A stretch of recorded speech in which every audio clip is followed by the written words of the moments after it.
Hi, I'm Max Keiser. This is the Keiser Report. You know, the global economy has been severed at the mid-thorax. The financial markets denuded. No major organs remaining. This is not a boat accident. This is Shark Boy and Lava Girl. Stacy?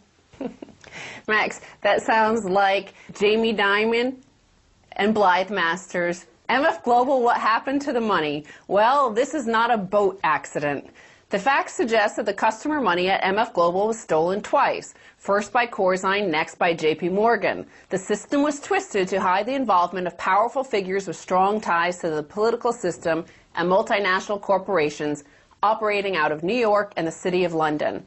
As Richard Dreyfuss said in the movie Jaws, well, this is not a boat accident. Now remember, the response from Richard Dreyfuss was to the corpse of the first victim of Jaws.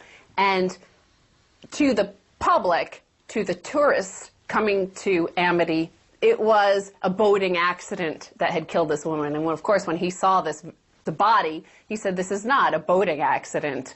And we see the same thing in the financial markets now, is regulators and politicians seeking office keep on telling us it was just a boating accident. It was just a little accident. A few derivatives blew up accidentally. There's no predator involved here. There's no violence. Right. The equivalent is they keep saying it's a liquidity problem. It's just a problem of liquidity. We need to keep stoking the banks with more liquidity. They don't mention that it's not a liquidity issue, it's an insolvency issue.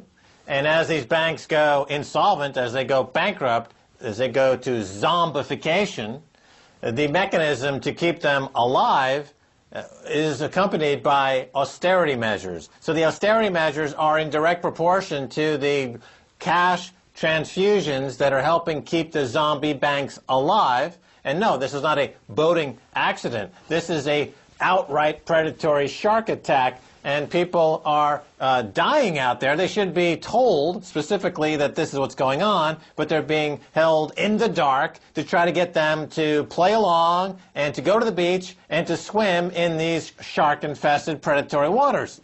So let's talk about two of these sharks, in particular Shark Boy and Lava Girl. And apparently these are the nicknames for Jamie Dimon and Blythe Masters of JP Morgan in the commodity pits. JP Morgan's Blythe Masters is the 2011 Queen of Commodities, Shark Boy and Lava Girl. Their fierce performance in crushing Goldman Sachs in the commodity pits has earned Jamie Dimon and Blythe Masters the fearsome nicknames Shark Boy and Lava Girl.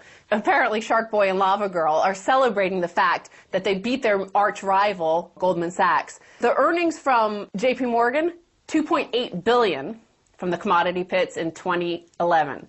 Guess how much Goldman Sachs was? $1.6 billion. What's the difference in the earnings? How much more did JP Morgan earn? $1.2 billion. Where do you know that number from? The MF Global scandal.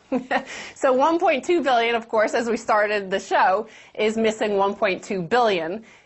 That was transferred, apparently, to JP Morgan. Yeah, absolutely. JP Morgan stole $1.2 billion from the MF Global clients, and this is the exact amount that they are claiming that they've made ahead of Goldman Sachs over on their desk of death. Apparently, there's this real Lava Girl, Blythe Masters, is competing against Isabel Elet, who is the Goldman Sachs head of commodities trading. And Isabel, according to Blythe Masters, can't cope with our superior platform and industry connections, a certain dark mistress of the universe has been heard to say. If you are the queen, you don't make markets, you own the markets, and everyone, including Goldman Sachs, pays.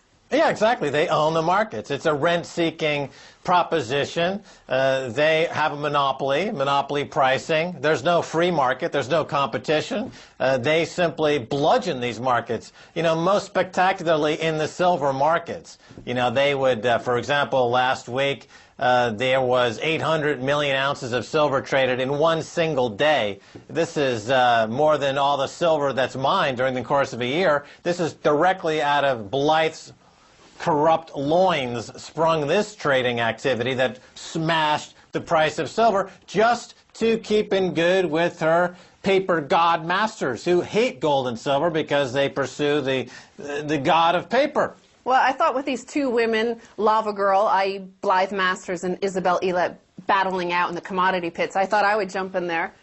with sweet, sweet Silver Stacy. Well, you're coming on strong. You know, both Lava Girl and that's Goldman Ickwad. You know, they've got competition coming with Silver Surfing Stacy. Well, now we established that the predator in this situation are the bankers using these credit derivatives.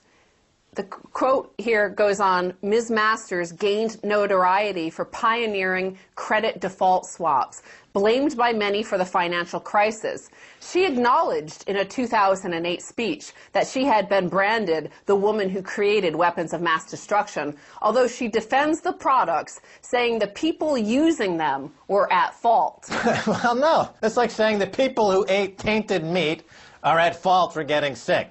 A credit default swap is an illegitimate security because it masquerades as an insurance product, but there's no collateral. There's no way to pay out if, in fact, it's needed, as we're seeing in Europe now. There's a default in Greece, but apparently they're not going to pay out on the credit default swaps. They can't pay out on the credit default swaps because there's no such thing. They don't exist. There's no money to back them up unless they go back into the wholesale market, concatenate more phony fiat loans, which of course would require more austerity. But of course, as we established in the previous episode of Keiser Report, JP Morgan itself sits on the board of ISDA, which determines whether or not there has been a credit event. Blythe Masters is creating austerity by putting into the marketplace fake, unaccounted for, non-existent, nonsensical credit default swaps that are ridiculous and do nothing except create austerity for these poor people. So we've established in the commodity pits, JP Morgan came out on top by $1.2 billion, which happens to be the magical number of the MF Global missing funds. The futures market was created really for farmers. So let's look at some of the victims, the farming victims of MF Global. Farmer faces planting season with seeds of distrust. So first, the article from CNN looks at Dean Toftland, a Minnesota farmer who had $253,000 with MF Global. He notes that he can track a hog from his farm to somebody's table. Yet somehow he ponders authorities haven't fully tracked the missing $1.2 billion or who was behind it. He said, money doesn't vaporize. If my account is empty, somebody else's is full. Yeah, excellent point. Of course you can track through the real economy how goods and services flow, but in the shadow banking system, in the dark exchange world of Blythe and Goldman, there is no accountability, there is no tracking. They can reach in, grab $1.2 billion and claim it vaporized. I mean, that's absurd. Of course they didn't vaporize, they stole it. And the article then goes on to point out that most of MF Global's customers have received 72% of their money back. Executives at the Chicago Mercantile Exchange and Chicago Board of Trade like to tout the fact as a great feat, but they'd better duck if they ever step foot on a farm. They might just get punched in the jaw. Toftland is still out $70,000. And the other important point here, Max, as I said, futures markets were originally established to protect from the wild nature of nature. So these farmers invest a lot to plant, and then it's not for a very long time afterward that they can harvest. And in that time, drought can happen, severe storms, any sort of thing. Well, the article points out that this guy, Hoffland, has zero hedge. He's now not hedged. He's just planting. So this is creating another too big to fail system, because if you think liquidity and financial markets is too big to fail, we need this. What about food on your table? Right, there's no hedge against Blythe Masters. I mean, this farmer should be able to buy Blythe Masters futures contracts in the open market to hedge himself against this predatory nightmare Blythe Masters. And the entire futures markets has come full circle. As you point out, they were invented originally to give farmers a way to get some price stability, but they were hijacked by the financial futures markets in the 70s and 80s. So you have currency futures and treasury bill futures and all kinds of securities futures that are outside of the agricultural sector. Now they themselves have morphed into this colossus that's putting at risk the very farmers from whom these futures were created for to begin with. So now you've got futures risk. So you've got tornado risk, hurricane risk, flooding risk, drought risk, and Blythe Masters risk. So there needs to be a futures contract for farmers to protect themselves against Blythe Masters. Exactly. They treat it like it's a game. It's a competition between Lava Girl and Izzy. They're duking it out in the commodities pits when it's supposed to be about, protecting the agricultural industry. So they say for an industry that relies on the futures market, it is faith in the system that has been most rattled. They speak to Brad Moo of Moo's Feed and Grain. In his and his brother's view, the MF Global scandal amounts to the largest bank heist in U.S. history. So where is the national outrage, they ask? Where's the all-points bulletin for those responsible? And why have the Occupy Wall Street protesters remained silent about the scandal and the 8th largest bankruptcy in U.S. history? Well, the Occupy Wall Street folks don't have the financial literacy to dig down into the machinations of these markets to really put up a cogent response. And the point is, well taken, that the futures markets have been securitized, commodified, financialized, and grown into many, many, many times greater than their usefulness. So, I mean, in the oil market, for example, for every 1 barrel of oil that's traded amongst nations, there's 64,000 barrels traded in the paper market, in the futures market. That doesn't do anyone any good except the people who are involved in the corruption of those markets, and whenever they make a mistake, they get bailed out, and to pay for the bailout, the governments impose austerity measures. Well, speaking of austerity measures and where is the national outrage, there are some nations that have national outrage and express it, and we see that in Greece responding to Blythe Masters' austerity measures. And here's how the political elite think once you respond to their crimes.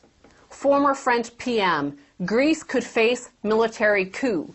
In an interview in a leading French newspaper, former French Prime Minister Michel Rocard stated that increased austerity measures, such as those imposed on Greece by its lenders, could well see the country having to deal with an explosive social upheaval sooner rather than later. He said nobody seems to be saying it, but the only way out for Greece could well be a military coup.